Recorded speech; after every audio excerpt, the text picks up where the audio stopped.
Guys, welcome back to my channel. For today's video, i-review natin yung 2019 Honda BRV 1.5S CVT. So, ito yung base model ni BRV. Ayan yung front grille niya. Ayan yung itsura niya. So, yung color neto, it's taffeta white, and yung SRP neto, it's 1,030,000 pesos. So, yung lights niya, it's still halogen light, pero projector yung isa. Ayan, yun yung headlight niya, projector light, tapos bulb pa rin yung fog light. Mamaya i-on natin yan. So, ito yung front grille. So, honeycomb. Chrome yung front grille niya. And yung details ng headlights. Yung fog light. Tsaka mga aerodynamics niya dyan sa harap. Ayan. So, as it is to, kung ano yung makikita nyo dito, ganito yung base model ni BRV. So, ito yung gulong niya. Two-tone alloy wheels. So, 16 yung size ng gulong neto. So, ayan yung size. So, it's 60R16. So, ito yung sa baba niya. So, meron siyang mudguard, front and back. Ayan. So, wala pa siyang rust-proof. Kaya, yung color non-white. So, ito plastic, hard plastic yung ano niya, materials. So, ito yung light niya, side mirror. Ito yung mga wiper. So, ayan. So, ito yung aerodynamics niya sa side. Mga kurbada niya. Ayan. So, ito yung sa baba. Ayan, may plastic din siya dyan. Ayan siya. So, 1.5 engine to. So, 7-speed CVT. Then, meron siyang roof rail. Ayan, matibay naman to. Pwede siyang lagyan ng roof rack. Para kung may mga karga ka, extra karga, kailangan mo ilagay sa taas. Ayan, useful naman yan. Clip lang siya dito yan. Matigas naman yan. So, ayan yung details niya. So, sa front is disc brake. Sa likod, drum brake. So, ayan. Wala pa siyang rust proofing, kaya color white yan. So, may mali siyang mudguard sa harap, tsaka yung sa likuran niya. So, 7-seater SUV. So, ayan, likuran niya. Ayan. So, yung presyo nito guys, 1,030,000 pesos. Sulit na siya kasi 7-seater, budget friendly. So, ayan yung tail light. Ayan. Ito yung ilaw dito. Tapos, yung red na yan, reflectorized lang yan. Tapos, ayan yung mga defogger, third brake light.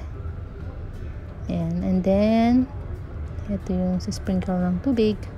So, yung antenna niya, it's still yung pin pa rin. Hindi pa siya shark fin. Pero pwedeng orderin yun. Kulang-kulang 5,000. Alam ko yung SRP nun. So, ayan, likuran. May emblem siyang BRV. Ayan, SIV Tech. Yan yung variant niya, S. So, ito. May reflectorized din siya dyan. Tapos, ayun yung spare tire niya sa baba. So, steel rim din siya. Ayan. Mga reflectorized. Ayan yung gulong niya. Ayan. Kung nakita yung hook na yon, napakita ko paano tanggalin yung spare tire. So, wala siyang reverse camera. So, ito yung mga tool sets. More on sa gulong lahat. Mga tow. Ayan yung jack niya. Yun.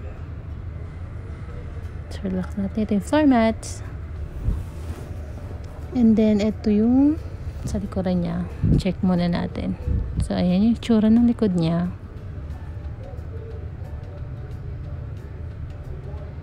May client na akong bumili pala nito guys. Inakit daw nilang Baguio. Puno sila 7 adults. Kaya naman. Hindi naman siya underpower.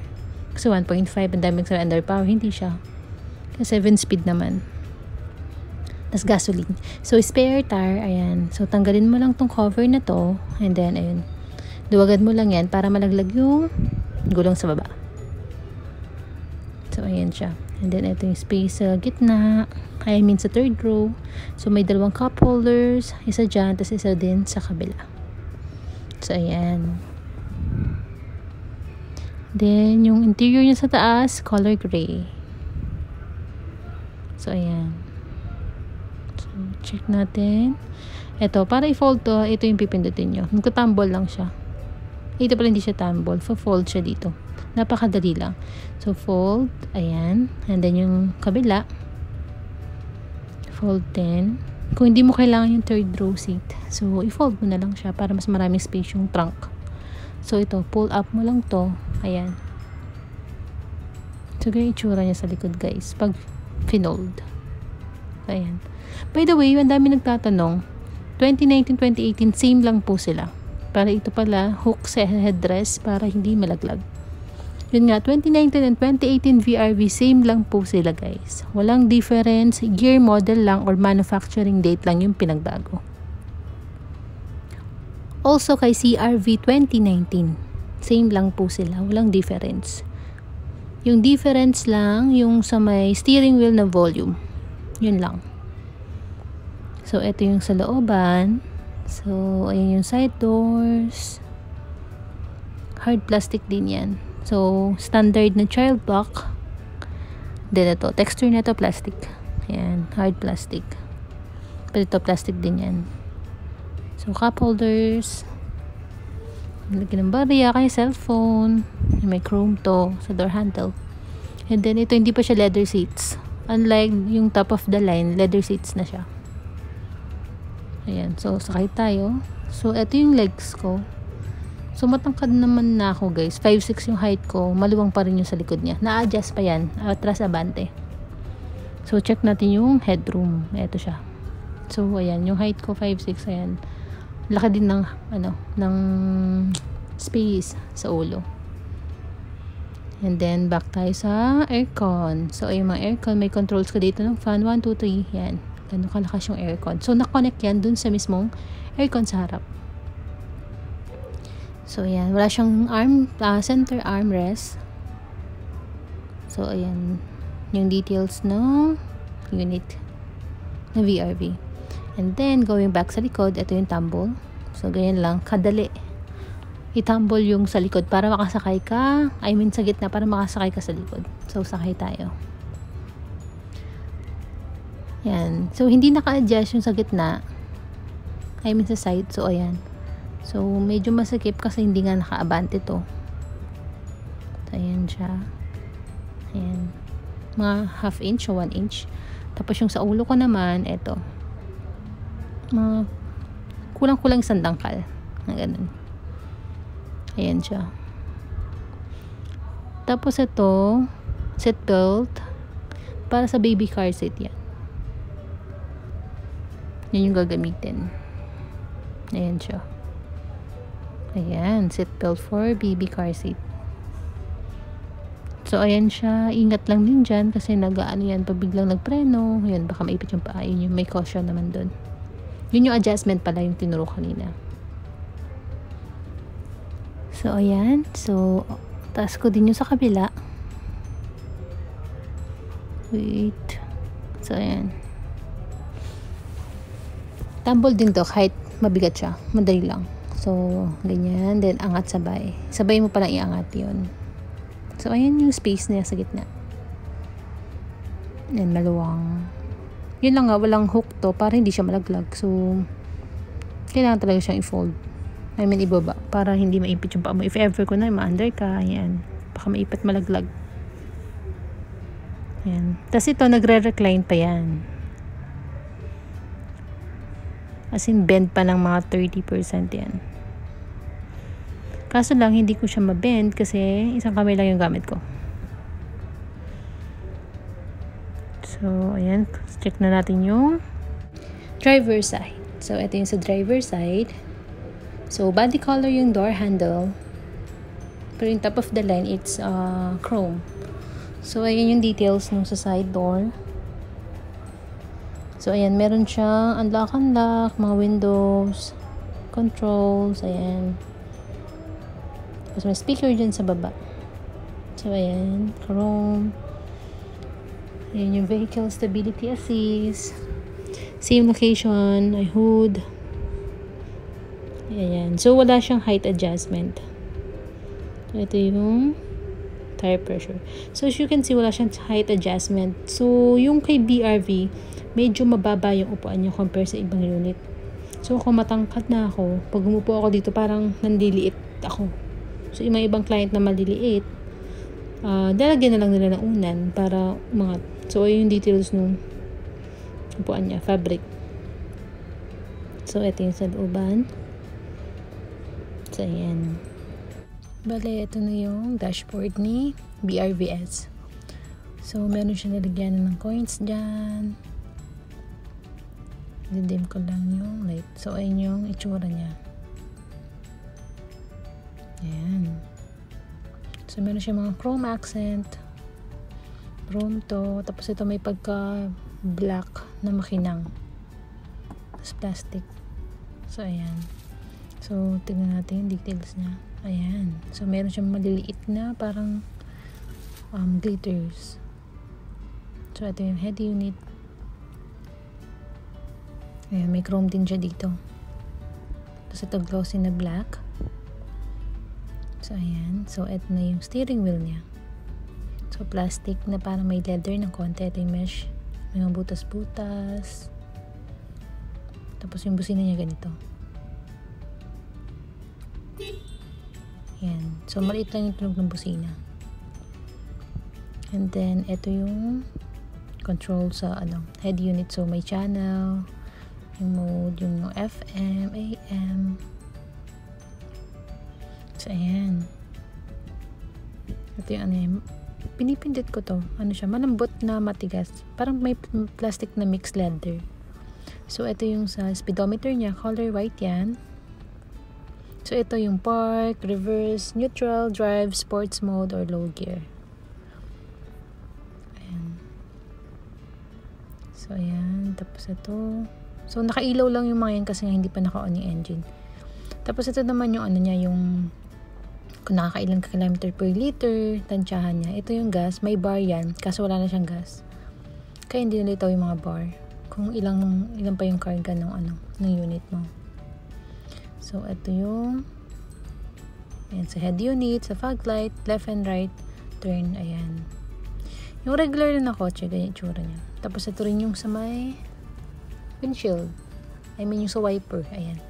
So, sa likuran, ayun. Wait lang. Ayun. Yung wiper sa likuran.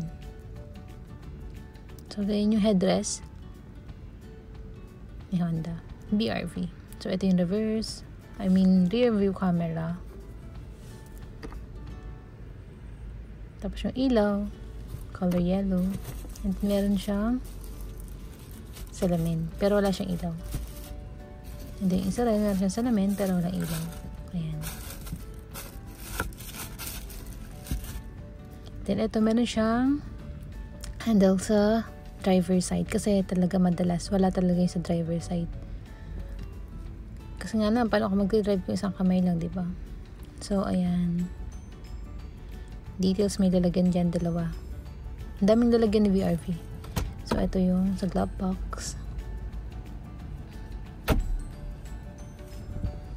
Tapos, ayan. Yung head unit niya. So, check natin yung head unit. So, agree. Laging ganyan yung lumilitaw pagka-on ng kotse. So, meron kang Bluetooth dyan. Pang Bluetooth lang to guys, hindi ka pwedeng manood ng movie, wala siyang Apple CarPlay, wala siyang Android Auto, as in music lang. So radio, Bluetooth and USB, phone, pwede mong connect yung phone mo pag may tumawag, dyan mo na rin sasagutin.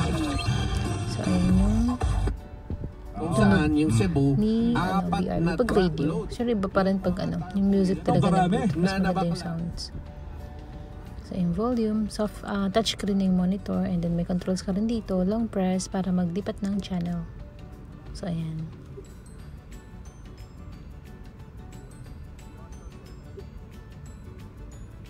So, ganun siya guys. Tapos, ito yung volume, ayan. Up and down. So, ito yung sa, ayan. Pwede mo yung on-off para mamatay na yung music. So, scan, ayan. Ito yung equalizer niya, yung default, classical, yung sa music. So, walang nakakonect na phone, kaya natin siya matry. So, ito yung USB port, ayan. Tapos, ito yung sa aircon. So, ito yung fan. Wait lang, yan. Ito yung sa fan, yan. Tapos yung mga mode, ayan. Rear defogger, yung mga mode, max cool, ito yung temperature. So, ayan yung mode. Tapos dito sa baba, ayan. Circulate inside yung air. Tapos ayan, pag gusto mo ilabas, ayun, sa kabila. Pero usually madalas, ito yung ginagamit. Yan, nag-circulate inside lang.